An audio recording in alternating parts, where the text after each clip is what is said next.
motoka namba UAN 836A ebadde etisse kokoto ng'eva sayidi za Kampala ng'edda Entebbe.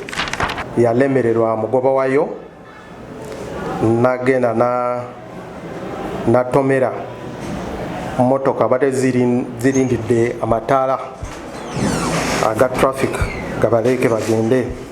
Omuvuzi wa motoka eno gwe bayita Dan Okech katali mikono gyaffe twamukutte ali mu kadukulu kaffe eri Entebbe. Motoka zino zonna 3 twagitutte eri mu Poliisi Entebbe nga tulindira IOV ajja bikebere. Omulambo gw'omugenzi twagututte mu ggwanika Mulago olwongera okwekebejja naye okunoonyereza kukyagenda mu maaso. Download the app on App Store or Google Play Store now. Vision Digital Experience, the future of media.